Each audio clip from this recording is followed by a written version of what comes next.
नमस्कार, मी पंजाब डक. आज आहे 6 जून 2026. आजच्यानं फक्त एक दिवस शेतीचे कामं करायला शिल्लक आहे. आजचा दिवस आहे कारण की 48 तासामध्ये महाराष्ट्रामध्ये काय होणार आहे, दक्षिण महाराष्ट्राकडं बऱ्याच भागामध्ये मान्सून दाखल होणार आहे, म्हणून हा अंदाज लक्षात यायचा. राज्यातल्या सर्व शेतकऱ्याला सांगू इच्छितो की मी नेपाळमध्ये होतो त्या ठिकाणाहून देखील मी एक अंदाज सांगितला होता की 7 जून ते 14 जूनच्या दरम्यान मान्सूनचा पाऊस येणार आहे आणि शेतकऱ्याच्या पेरण्या होतील आणि लागवडी देखील होतील म्हणून हे अंदाज दिला होता. आणि तीच परिस्थिती आता आहे. 7 जून पासून ते 14 जून पर्यंत राज्यात दररोज महाराष्ट्रामध्ये दररोज वेगवेगळ्या भागामध्ये मान्सून दाखल होईल आणि जिथं जिथं ज्यांची ओल भरपूर जाईल, एकीत ओल जाईल, त्यांची मता पेरणी सुरू होईल. पण कापसाच्या लागवडी देखील होतील म्हणून हे अंदाज लक्षात यायचा. म्हणजे 7 जून पासून काय होणार आहे, सातारा, सांगली, सोलापूर, कोल्हापूर, पुणे, अहिल्यानगर, लातूर जिल्हा, बीड जिल्हा, धाराशिव जिल्हा, जालना जिल्हा, परभणी जिल्हा ह्यामध्ये काय होईल, 48 तासामध्ये तिथं मध्ये मान्सून दाखल होईल. म्हणजे 7 जूनच्या दरम्यान तिथून ते मान्सून काय होईल, थोडं पुन्हा आणखीन पुढं सरकत. मग 8ला तो आणखीन पुढं सरकत काय होईल, परभणी जिल्हा, नांदेड जिल्हा, हिंगोली जिल्हा, यवतमाळ जिल्हा, वाशिम जिल्हा, जालना जिल्हा, संभाजीनगरपर्यंत मदाल मारेल.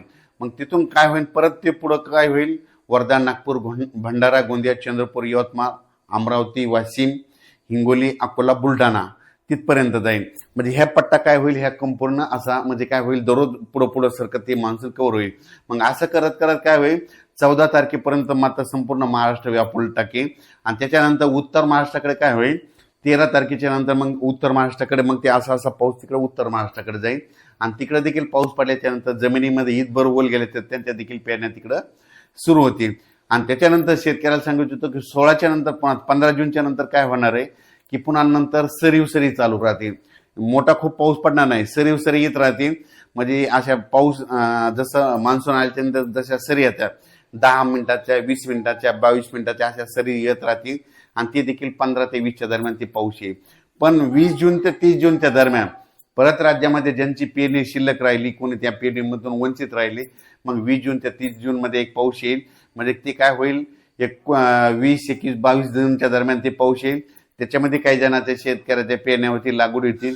आणि 25 ते 29 जून मध्ये जे पाऊस येईल त्याच्यामध्ये देखील शेतकऱ्याच्या काही लागवडी होतील. आणि त्याच्यातून जर काही शेतकरी उरले तर 10 जुलै ते 15 जुलैमध्ये एक पाऊस येणार आहे.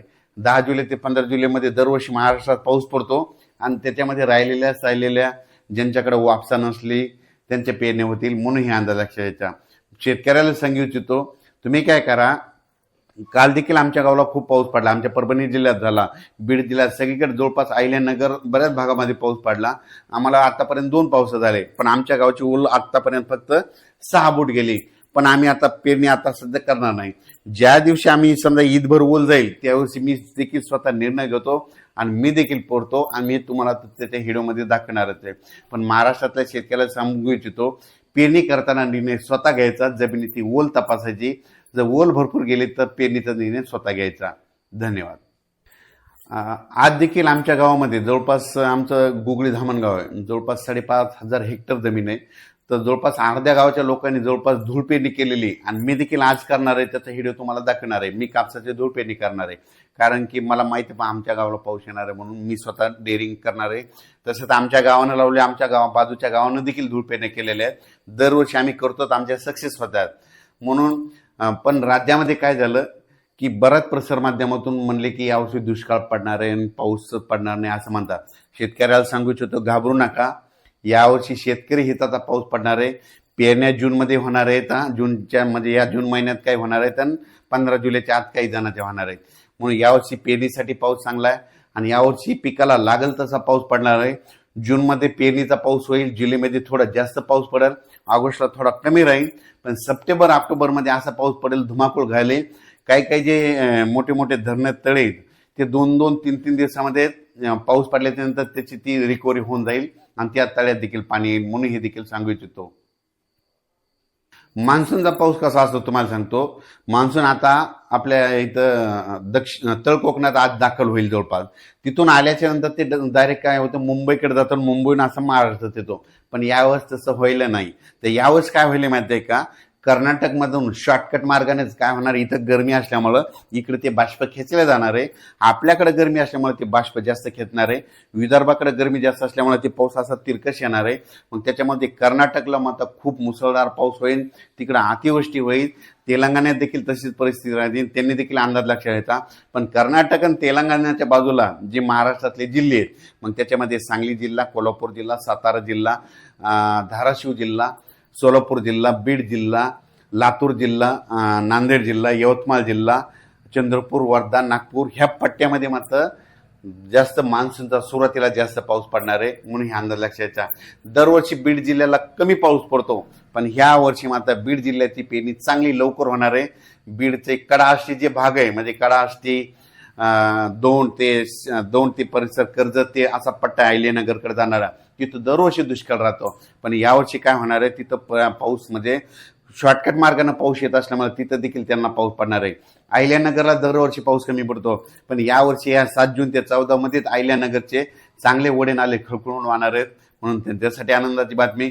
परभणी जिल्हा, बीड जिल्हा, लातूर जिल्हा, नांदेड जिल्हा ह्या पट्ट्यात देखील काय होणार आहे, चांगला पाऊस पडणार आहे, म्हणून ह्या परभणी, बीड त्यांच्यासाठी आनंदाची बातमी. 7 ते 14 मध्ये पाऊस पडणार आहे. पहिल्या दिवशी एक 7 तारखेला सगळीकडे जाणार नाही, दररोज वेगवेगळ्या भागात मान्सून असा दाखल होतो, एकदा सगळीकडे होत नसतो. जसे जसं मान्सूनला तशी गती भेटेल ती वाऱ्याच्या नुसार त्याची गती ठरलेली असते, म्हणून हे लक्षात यायचं.